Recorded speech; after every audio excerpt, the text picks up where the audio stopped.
और वो वादा की गई मुक़द्दस रूह जो कायनात की शुरुआत से है, अब एक जिस्म में है और हमारे बीच आ चुकी है। पैदाइश की खबर चारों तरफ है और उस बच्चे की तलाश जारी रहेगी। वो दाऊद के तख्त पर बैठकर हम पर हुकूमत करेगा, यही परवरदिगार की मर्जी है। वो आ गया। मोहम्मद, ये कैसा नाम हुआ भला? इस नाम का मतलब है तारीफ के काबिल मोहम्मद।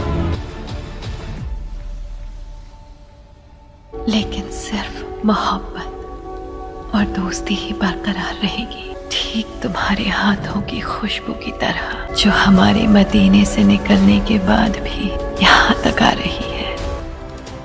क्या आपने उनके कंधों के बीच कोई निशान देखा है? जानते हैं क्या है वो? निशानी है पैगंबर होने की।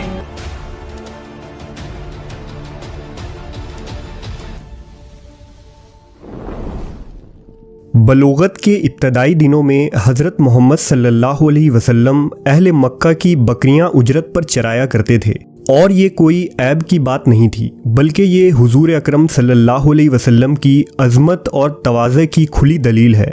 इसलिए कि बकरियां चराने वाले शख्स में जफ़ाकशी, तहम्मुल व बर्दबारी और नरम दिली पैदा हो जाती है। इसलिए कि बकरियां चराना मामूली काम नहीं, बल्कि बहुत ही ज़्यादा होशियारी और बेदारी वाला काम है। यही वजह है कि तमाम अंबिया अकराम ने बकरियां चराई हैं। इस मुतालिक खुद नबी सल्लल्लाहु अलैहि वसल्लम ने अहादीस मुबारका में फरमाया है कि अल्लाह ने जो भी नबी भेजा उसने बकरियां ज़रूर चराईं।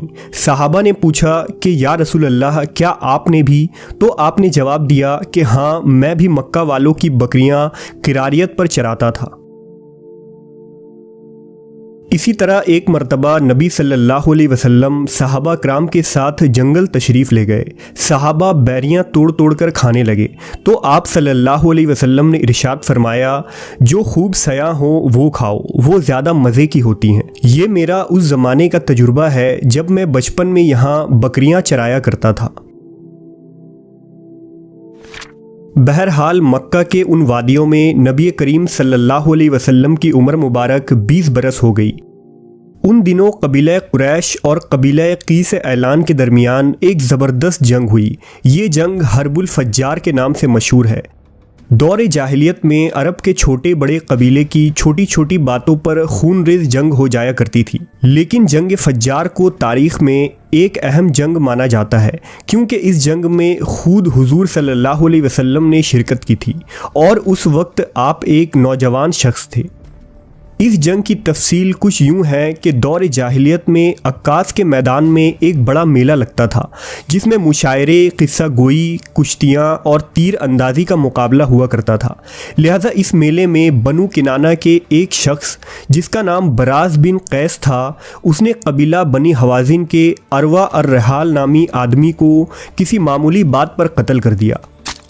कुरैश को इस वाक़े की खबर हुई तो उन्हें अंदेशा हुआ कि कबीला बनु हवाजिन के लोग बदला लेने ज़रूर आएंगे। लिहाजा कुरैश मक्का हरम शरीफ की हिफाजत के लिए काबा के अतराफ़ जमा हो गए। हवाजिन के लोग भी हरम की तरफ बढ़ने लगे और दोनों कबीलों के दरमियान मतभेड़ हुई। ये मतभेड़ कई रोज़ तक यूं ही चलता रहा और वक्फा हवाजिन के लोग हमला करते रहे। आहिस्ता आहिस्ता कुरैश के हलीफ कबाइल भी इस जंग में कूद पड़े और ये एक बड़ी लड़ाई बन गई। आखिरकार कुरैश और हवाजिन के दरमियान 15 आमुल फील के साल एक बड़ा मुआरका हुआ, जिसे हर्ब फज्जार कहा जाता है। ये एक ज़बरदस्त और फैसला कुन जंग थी, जिसमें जीतने वाला पूरे जज़ीरा अरब और तमाम कबीलों में सबसे ताकतवर साबित होता। इसलिए कुरैश के सरदारों ने अपने पाँव में बेड़ियाँ डाल ली ताकि वो मैदान जंग में साबित कदम रहें और कोई फरार न हो सके।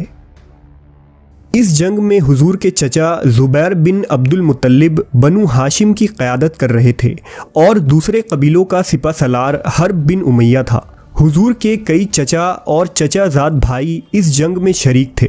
लिहाजा अपने चचाओं के कहने पर आप सल्लल्लाहु अलैहि वसल्लम ने भी इस जंग में हिस्सा लिया, लेकिन आपने मैदान जंग में तलवार न उठाई और न किसी पर तीर चलाया।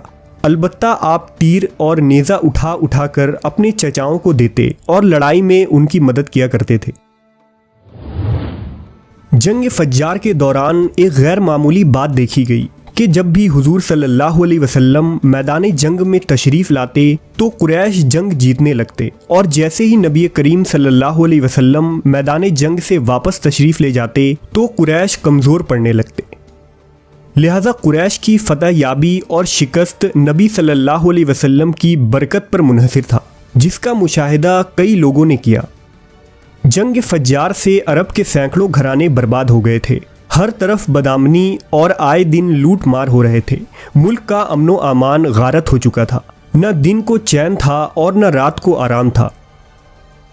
लिहाजा बनु हाशिम, बनु असद, बनु गुतफान और दीगर कबाइल कुरैश के बड़े बड़े सरदार अब्दुल्लाह बिन जदआन के मकान पर जमा हुए और ज़ुबैर बिन अब्दुल मुतल्लिब ने ये तजवीज़ पेश की कि हालात को बेहतर बनाने के लिए अब इस जंग को बंद कर देनी चाहिए और कोई सुलह या मुआहदा करना चाहिए। लिहाजा तमाम अरब कबाइल और कुरैश के दरमियान एक मुआहदा हुआ, जिसमें जंग बंदी, मुल्क में अमनो अमान, मुसाफिरों की हिफाजत, गरीबों के अमदाद पर तमाम लोग मुत्तफिक हुए। इस मुआहदे को हिल्फुल फजूल कहा जाता है, जिसमें मोहम्मद सल्लल्लाहु अलैहि वसल्लम भी शरीक हुए। आपको ये मुआहदा इतना पसंद था कि ऐलान नबूवत के बाद भी आप फरमाया करते थे कि इस मुआहदे से मुझे इतनी खुशी हुई कि आज भी अगर कुरैश चाहे तो मैं उस पर कायम रहने के लिए तैयार हूँ। बहरहाल अब कुछ सालों के लिए जंग बंदी हुई और अरबों के हालात कुछ बेहतर हुए।